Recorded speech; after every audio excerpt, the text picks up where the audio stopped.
Em 2019, eu pirei completamente. Eu tive uma crise depressiva por estresse por excesso de trabalho. E eu simplesmente perdi todas as estribeiras emocionais e mentais que vocês puderem considerar aí. Eu nunca conto muito da minha vida privada na internet. Eu gosto de manter minha vida muito bem guardada, mas eu fiz um vídeo sobre burnout aqui no canal que eu contei um pouco mais sobre isso, já tá postado aqui faz um tempo. Mas eu sempre preciso manter a guarda elevada, sabe? Sabe gente que luta contra a pornografia e não pode baixar a guarda? Gente que é alcoólatra, que luta contra o álcool, que não pode colocar nada com álcool na boca. Sou eu com excesso de trabalho. Eu tô sempre às voltas com ter que trabalhar demais, com coisa demais pra fazer. E se eu não me cuido, eu simplesmente baixo a guarda. Eu começo a me encontrar sobrecarregado, cheio de trabalho, cheio de tarefas, muito estressado. E eu preciso sempre parar pra analisar o meu próprio coração. E é por isso que eu tô constantemente lendo livros sobre trabalho, sobre descanso, sobre o modo cristão de interpretar produtividade e a nossa vida nesse mundo. É por isso que esse material do Bernardo Shaw,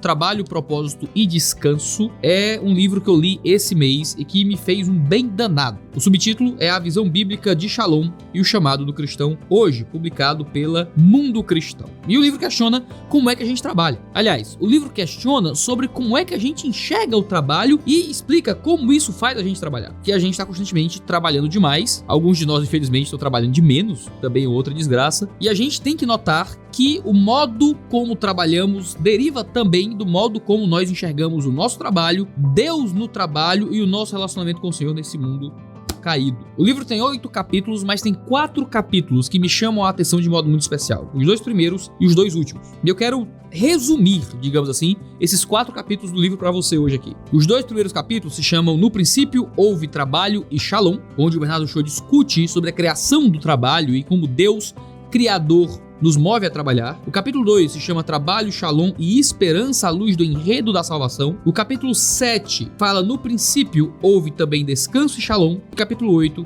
A Esperança do Descanso Escatológico. Esses 4 capítulos são assim, valem o preço do livro. São 4 capítulos excelentes para discutir sobre as conceituações teológicas que envolvem trabalho e descanso. No meio do livro, aqui o recheio, né? Capítulo 3, 4, 5 e 6, discute Ruth, discute Boaz, discute José e os filhos de José. São capítulos bem legais também, disposição bíblica até, um pouco mais bíblicos no melhor uso do termo, e que ajudam a ilustrar e dar contexto às coisas que são ditas aqui no livro. Espero que você leia e seja abençoado por esses capítulos também. Mas eu quero discutir com vocês aqui coisas que eu li, que eu aprendi nesses 4 capítulos do livro, de como me tocaram de forma especial. Se você chegou até aqui, eu sou o pastor Iago Martins, você está nos escritórios do Instituto Schaefer de Teologia e Cultura, e esse é um review, nosso programa de resenhas teológicas de literatura, geralmente cristã, que a gente tem de vez em quando entre os programas aqui desse canal. Se você gosta desse tipo de vídeo, clica em gostei aí embaixo. O seu joinha ajuda a levar esse vídeo mais longe aqui dentro da plataforma do YouTube. A gente tem vídeo toda terça, quarta, quinta e sexta, vários programas diferentes, quase sempre comigo apresentando eles, então se inscreve e assina as notificações para você ficar sabendo sempre que houver vídeo novo. E o link para você comprar o livro, se você quiser, vai estar como sempre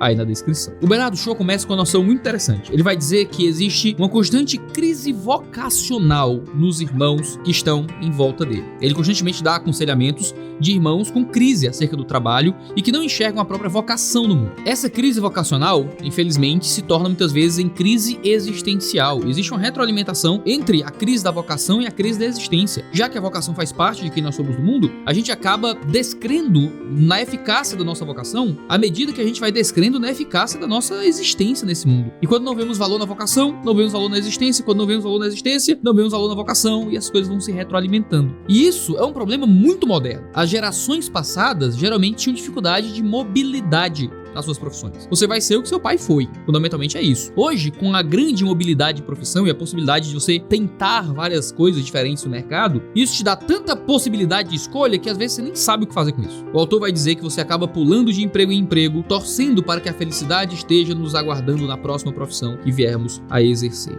E isso acaba sendo potencializado por algo ainda mais moderno, que é as redes sociais. E então, a felicidade no trabalho acaba sendo associada a algum tipo de relevância pública e algum tipo de capacidade de se expor pessoalmente. Se o seu trabalho te torna relevante, te torna famoso, você é bem sucedido, você encontra propósito no trabalho e você acaba achando que vai vencer a sua crise existencial na fama e no sucesso. E nós sabemos que isso é uma grande mentira. Mas em uma cultura onde o sucesso é medido pela quantidade de seguidores, a ideia de que cada um tem um chamado pessoal e que esse chamado é próprio e vem da parte de Deus e que muitas vezes vai exercer um bem ao mundo que é localizado, não passa pela cabeça de muitos de nós. Convicção do chamado acaba sendo confundido com ter algum tipo de projeto ministerial e profissional profundamente ambicioso. Não ambição pelo reino, mas uma ambição baseado em si mesmo, no próprio sucesso, na própria relevância, na própria identidade. Ser percebido como alguém bem-sucedido, no final, cobre uma multidão de pecados, escreveu Bernardo Shaw. Agora, muitos de nós vivem sem entender como viver tendo que trabalhar tanto de segunda a sexta-feira em uma coisa que você não vê propósito, você não vê razão, você não vê motivo, você não ganha muito, você não tem nenhum retorno que possa fazer os outros te invejarem, você não ganha valor em significado. Se você adiciona isso às batalhas do sacro versus mundano, de que o que importa é o que é feito na igreja, o que é feito em nome de expandir a fé e o seu emprego do dia a dia não importa muito, você tem a combinação perfeita para matar todo o senso pessoal de propósito por meio do trabalho. É por isso que a gente tem tanta autoajuda na igreja. É por isso que tanta gente vive em busca de líderes religiosos que lhe vendam um propósito, que lhe vendam, sabe, uma vida boa, isso vai encontrar o seu sentido, sei lá. E tudo isso muitas vezes é só um jeito de tentar suprir, por meio de autoajuda gospel, problemas que nasceram de uma visão errada acerca do seu local no mundo e de como Deus quer te usar nessa existência. A raiz do problema que tem acometido o senso de vocação de muitos cristãos hoje está na visão limitada que temos adotado sobre o trabalho e, por implicação, sobre os propósitos que Deus deseja cumprir por meio de nossos afazeres diários. E é a partir daí que a gente começa a discutir sobre a criação do trabalho e o modo como Deus nos ensina a trabalhar para a sua glória, através dos textos de Gênesis 1 e 2, onde Deus cria o mundo, nos dota de capacidade criativa e Ele próprio aparece como aquele que trabalha para que o mundo exista. O texto de Gênesis 1 e 2 nos diz que Deus trabalhou na criação. No princípio, Deus criou os céus e a terra, como diz o texto. Isso sugere que trabalhar faz parte do caráter de Deus, de quem Deus é. E o mundo é resultado desse trabalho. A primeira coisa que precisa ser afirmada é que o trabalho é algo essencialmente bom, pois vem de Deus. O trabalho não é um mal necessário. Não é algo que a gente precisa suportar apenas em nome de um salário no fim das contas. Só existe vida porque o ato de trabalhar é bom em si mesmo. Criar coisas, desenvolver coisas, produzir coisas, formar no mundo uma coisa melhor, isso vem da própria ação criativa de Deus em nós. Deus é um Deus que trabalha, que desenha, que cria, que produz, que doa, que põe ordem no caos. Temos um Deus trabalhador, um Deus que agiu em sua eternidade para nos dar um mundo e uma existência. Não só o universo é fruto do trabalho de Deus, diz o Bernardo Shaw, mas também o ser humano foi criado à sua imagem e semelhança. Isso significa que trabalhar faz parte também de nosso sistema operacional. Fomos criados para, entre outras coisas, participar daquilo que o próprio Criador iniciou ao dar origem à criação. Fomos criados para, entre outras coisas, trabalhar. Trabalhar faz parte da nossa vocação como seres humanos. E é por isso que muitas vezes, quando a gente para de trabalhar, a gente perde o sentido da vida. Não é só que a gente idolatrava o trabalho, é que o trabalho faz parte de quem nós somos constitutivamente. Muitas vezes a gente idoso, a gente não morre de velhice, a gente morre de aposentadoria. A gente morre por parar de ter um propósito para além da gente, a gente acaba definhando emocionalmente. Não estar produzindo e construindo algo no mundo não é normal para o ser humano. O que é que isso ensina pra gente? E acho muito interessante que o Bernardo Shaw nos ajuda a vencer certas visões muito comuns acerca de trabalho a partir de coisas muito singelas no texto da criação. Ele mostra que o trabalho não é sobre dinheiro. O dinheiro faz parte do modo como a gente subsiste, mas o trabalho vai muito além disso. Uma dona de casa, ela está construindo algo na criação, mesmo que ela não ganhe nenhum dinheiro com isso. Um artista, alguém que produz uma coisa bela, um comunicador na rede social que constrói algo bom e algo justo, ainda que não receba valores disso, ou mesmo que ganhe pouco dinheiro, trabalha para o bem do mundo. Não significa que você não possa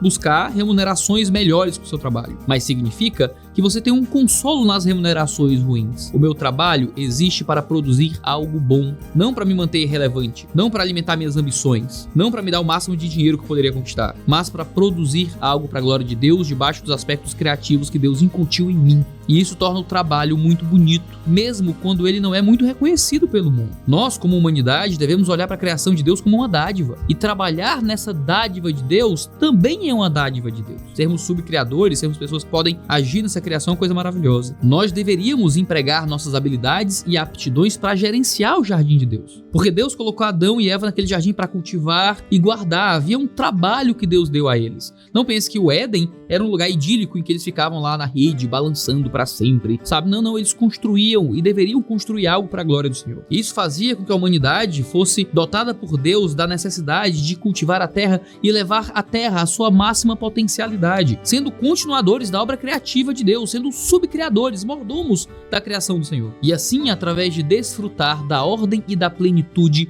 formada também pelo ato do trabalho do ser humano, o mundo comeria desse fruto e seria abençoado por esse trabalho maravilhoso. E aí que o trabalho seria um meio dos homens encontrarem a Shalom. O termo Shalom é um termo muito comum no Antigo Testamento que fala sobre uma paz de Deus. Mas não é uma paz só num sentido interior, é paz no sentido de dar ordem para a existência, de colocar tudo em seu devido lugar. Shalom é justamente o termo que fala sobre uma vida de plenitude, onde as coisas estão onde elas devem estar. E através do nosso trabalho, nós promoveríamos a Shalom de Deus para o mundo. E assim, sabendo que Deus é um Deus que trabalha, nós trabalharíamos para Deus. Veríamos uma relevância muito maior na nossa carreira, observando que nós estamos trazendo a paz de Deus para o mundo e o propósito de Deus para o mundo também através do modo como nós trabalhamos e damos ordem para as coisas. Ele diz, quando entendemos nosso trabalho como a continuação do trabalho de Deus de governar o cosmos, nossa carreira ganha valor sacerdotal, como o meio pelo qual Deus continua a pôr ordem no caos. Somos agentes do Senhor quando cuidamos de sua criação. E isso faz com que a nossa ocupação profissional faça parte de um todo muito maior. Nós não estamos só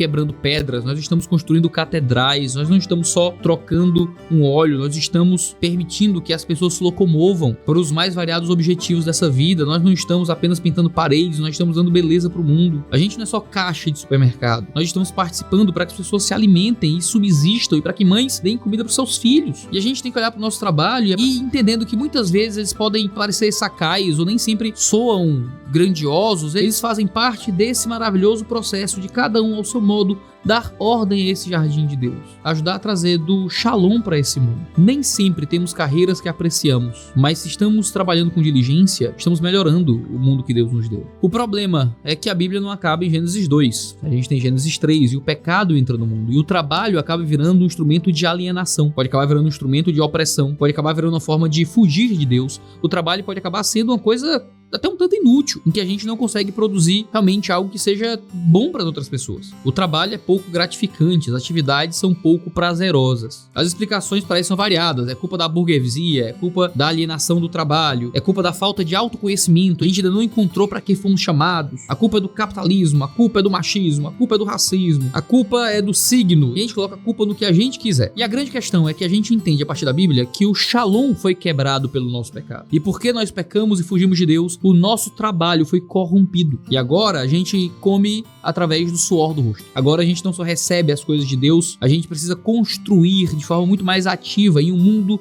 de pecado aquilo que a gente tem que receber para nossa subsistência. O trabalho fica cansativo, ter filhos passa a doer, esposa e marido agora são um contra o outro. O mundo ficou diferente, o mundo perdeu a sua unidade. O homem passa a buscar autonomia por meio de comer da árvore do conhecimento do bem e do mal. Eles comem da árvore tentando ser como deuses, querendo arbitrar sobre o bem e o mal. E agora o trabalho é isso, é a nossa forma de estabelecer o nosso pequeno reino, a nossa pequena ética, nos deificarmos, virarmos deuses através do nosso próprio trabalho. E é ali que nós encontramos o louvor e a adoração que nós merecemos, seja por meio do trabalho, seja por meio da relevância, por meio da fama, ou o que quer que seja. Ao invés de tentarmos estabelecer o Shalom de Deus por meio do trabalho, nós tentamos estabelecer nossos próprios reinos e vontades por meio do trabalho. Agora, mesmo quando isso não acontece, o trabalho está corrompido pelo pecado. Trabalhar se tornou difícil. E aquilo que foi criado para ser prazeroso, foi criado para ser um instrumento de Deus por meio de seus subcriadores, se torna um tipo de fardo, um tipo de chaga, também uma maldição. Em vez de trabalhar para manter o Shalom de Deus, buscam suprir uma carência que eles mesmos inventaram. Quantas pessoas usam o trabalho para se autoafirmar, para compensar algum senso de deficiência?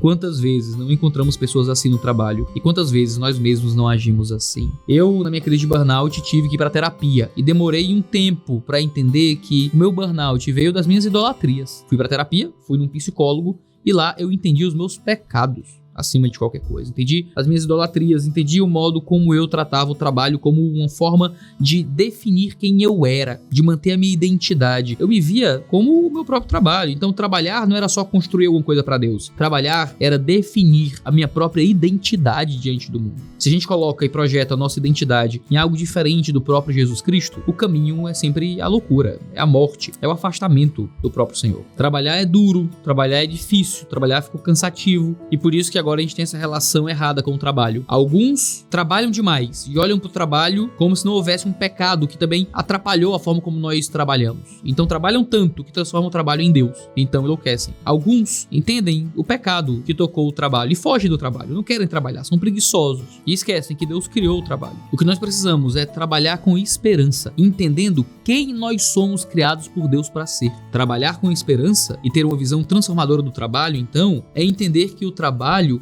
é uma extensão de quem somos a partir do relacionamento que Deus estabeleceu conosco em Jesus. E a obra perfeita de Cristo afeta o modo como nós mexemos em planilha do Excel, porque afeta a nossa imagem diante de Deus no trabalho. Além disso, trabalhar com esperança envolve expressar os valores do reino de Deus em um mundo, em tudo o que fazemos, porque nós estamos expondo o Shalom de Deus para a existência terrena. Trabalhar com esperança deve impactar diretamente a qualidade do nosso trabalho, e trabalhamos de uma forma diferente dos homens desse mundo, porque nós trabalhamos sabendo que há um Deus que nos usa para isso. Agora, se é importante trabalhar, é fundamental descansar. O mesmo Deus que trabalhou foi um Deus que descansou da sua obra. E aqui tem um dos capítulos mais interessantes desse livro do Bernardo Shaw, porque ele discute o descanso de Deus de uma forma muito interessante. Ele usa o John Alton como base para argumentar que no mundo antigo a imagem de deuses descansando fala sobre como as divindades exerciam o seu governo sobre a esfera que lhes pertencia. Ou seja, ao dizer que Deus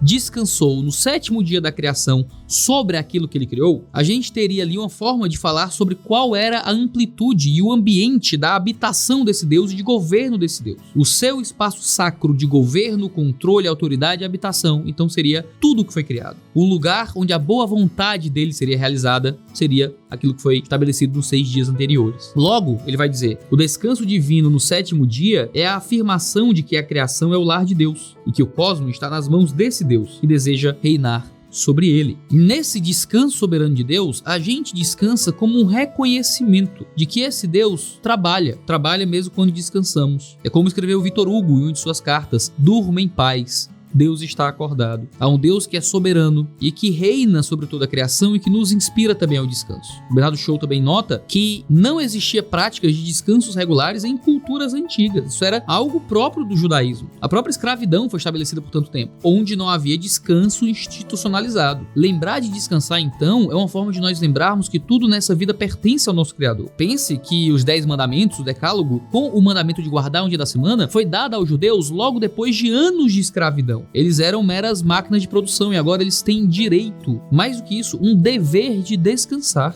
O próprio Jesus descansava. A gente vê várias vezes na escritura um Jesus que fica cansado na sua fisicalidade. Ele dorme no meio de uma tempestade, ele pede para os cansados tomarem o seu jugo, ele senta numa mesa. Jesus também descansou. E quando nós olhamos para o fato de que Deus criou o trabalho, ao invés de pensarmos que o trabalho é o nosso Deus, a gente consegue abrir mão do trabalho um pouco mais para poder colocar Deus em prioridade na nossa vida. Claro, Deus é prioridade através do trabalho. E Deus vai na frente da motivação do nosso trabalho. Mas isso significa que a gente também abre mão do trabalho, em nome de olhar mais apropriadamente para esse Deus. É por isso que o descanso para a gente é escatológico. Ele nos lembra de um descanso vindouro, futuro e total que se estabelecerá em Cristo Jesus. O livro Caminho para se encerrar, e assim, spoiler de livro teológico não tem problema, tá? Não tem problema nenhum. Mas ele diz assim no final: descanso não é distração vazia, muito menos ritual sem sentido. É uma disciplina sagrada, na qual nos lembramos do 7º dia da criação e alimentamos nossa expectativa pela consumação do 8º dia da nova criação.